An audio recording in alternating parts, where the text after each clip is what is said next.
Hello there and welcome to my channel Novice Modelling in a Midlife Crisis. My name is Andy and today we're going to be looking at my rather hard to find Miniart Sevastopol 1941 Diorama series kit, which is model number 36005 in the 135 scale. And this is something that I picked up recently off my mate Mikey of the Model Barn in Cornwall for a pretty good price of I think about 25 quid. Like I said, they are kind of hard to find on eBay and what have you, but they do pop up occasionally. So we're basically going to run through the actual kit itself, its history, and the instructions as they come. And I suppose what you can maybe do with this, not being a having had a go at a diorama yet, these do look interesting, kind of complicated, I suppose, because they do use some vacuum form parts, which are a skill in their own right, I think, to actually deal with. But this kit was originally released in 2008 on a new tooling. I'm not quite sure why Miniart deleted these from the range. It does seem that a lot of these sort of smaller parts are randomly available in separate kits. I'm only going to assume that maybe the forms for the vacuum form parts deteriorated rather quickly and they were unable to produce them anymore. Maybe, don't know. The naval troops that are part of this are actually available as a single set on their own, and they are kit number 35094. So let's have a look at the bits. This is our base that you get, and as you can see, this is vacuum form, and you are required to obviously cut this out of the excess around the edges. We can see we've got a rather nice looking cobbled street here, which does feature bricks of various textures, and they do look very realistic. And as you can see, there are a few bits of rubble sporadically spread across the cobblestones. We've got some nice paving edges here. Again, we can see some of them are chipped and damaged, so it's got nice attention to detail. And then we have this rubble strewn area front and back of the sort of foundation of the building itself, with a step and some other bit of wall or rubble here by the look of it as well. So we can pick out individual sorts of bricks and bits of masonry. I mean, obviously these things, you can actually sort of throw a load of excess rubble at them. I've seen little sort of brick rubble kits that you can buy, and obviously you can throw all manner of sort of things like, you know, tables and chairs and pianos and God knows what else. And Miniart do a lot of kits in their range that sort of lend themselves to adding to these things. As we can see, we've got the walls here. So this is going to be our front wall, which, as we can see, has got nice detail of the sort of architecture, and we can see good sort of chips and bits of detail added to the sort of door frame and these panels here. Obviously this has collapsed with the brick exposed and the plasterwork gone. We have what I'm thinking is one of the side parts here. They're only sort of corners, so they're not sort of full buildings. And again, we can see on here quite clearly that we've got an effort to sort of show the detail on the masonry and the paint that's gone on year after year, which is kind of a nice touch. So they're not totally flat. You can see it there as well, and kind of here. So again, it's really well thought out, well planned thing. So we've got another side wall here, which has another doorway in it, and we can see cracks in the plasterwork. We can see exposed brickwork, and it's got a jagged edge to it as well. We can see detail on the bricks itself, and again, we've got this sort of plastered sort of effect on the walls. We've got an upper window here, again with cracks and bits of plaster missing.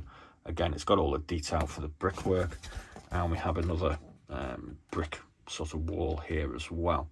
Plaster gone. Again, you can see detail where bits of it are chipped out, and we have some loose bits of masonry to cut out here and here as well. So I mean, obviously it's kind of bendable, so it's not incredibly rigid. I mean, someone can maybe tell me maybe you can fill this once it's cut out with some plaster to give it a bit more sort of sturdiness. I'm not sure, but that seems like a logical thing to maybe think about doing. Moving on to the other architectural parts. There's a bit of flash that I've noticed on some of these which needs removing. So what we've got here is we've got a lamppost, which you can see in the picture here. We've got some sort of cornice work, and we've got these which are sort of pipes and what have you that are intended to be protruding for the bit from the building itself.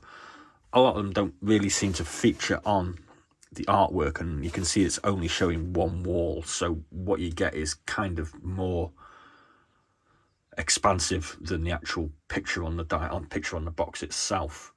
We've got some little bits here which I'm kind of guessing might be windows or something. This is more of our street lamp,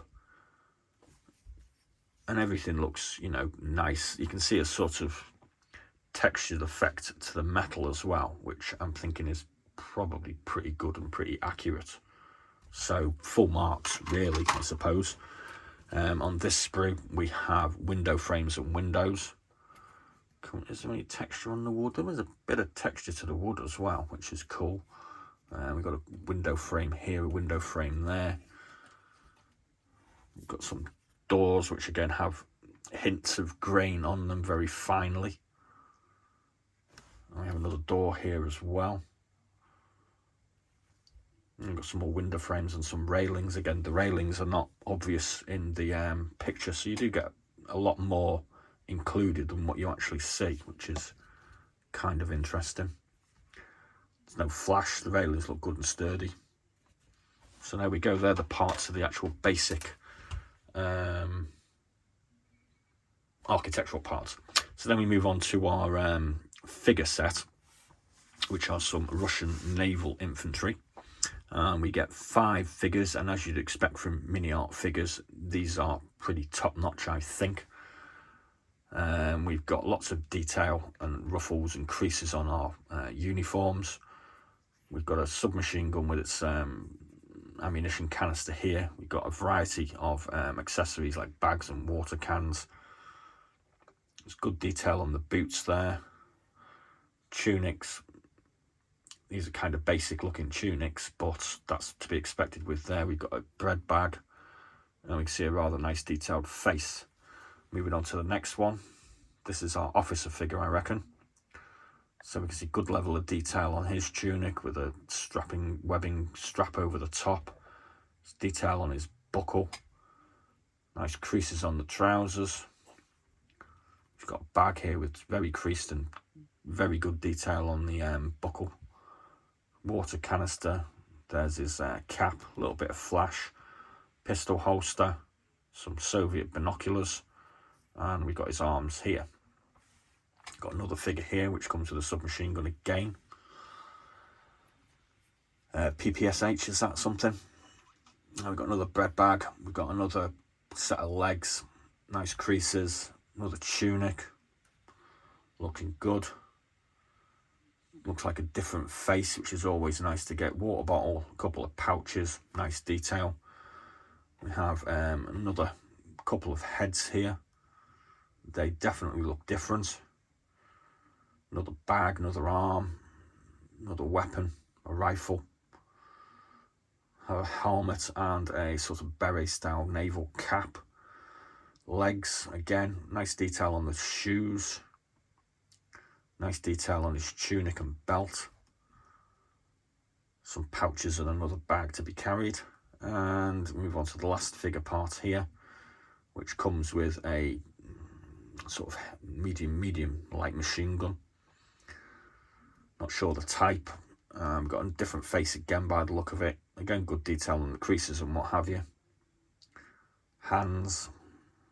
I mean, it looks pretty good. So, I mean, this is sort of 2004-ish, I'm thinking, again as well. So there is a nice level of detail on the figures. Moving on to the instruction sheet. It's basic instructions for the figures with a colour setup of how you're supposed to do them in a 2-tone blue. This guy's got boots on. You can see he needs some sort of cream or beige attaching to them.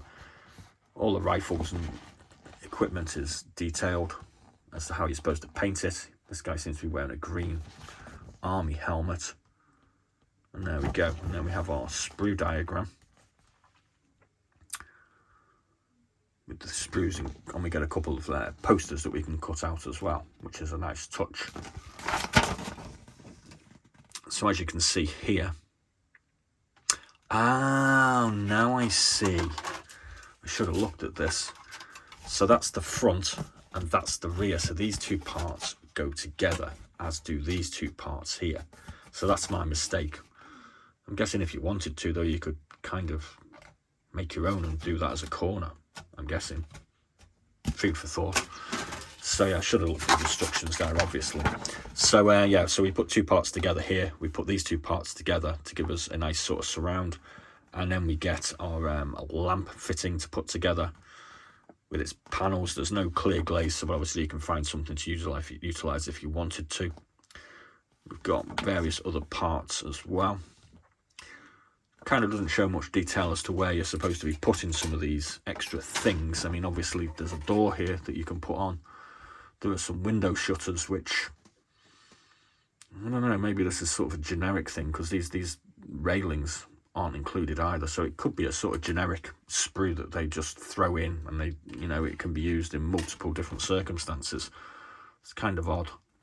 We've got some drain gutterings here in this little box.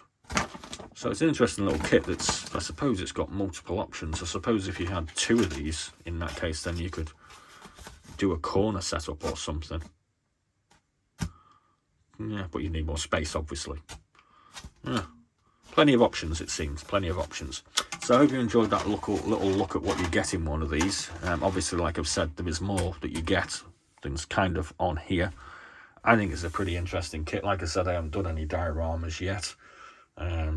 When we get to building one of these Miniart dioramas, I've got about 10 of them, I think. It's going to be sometime in the future. But I think I will have a go at one of the more basic ones, maybe in the next couple of months, and see how it comes out.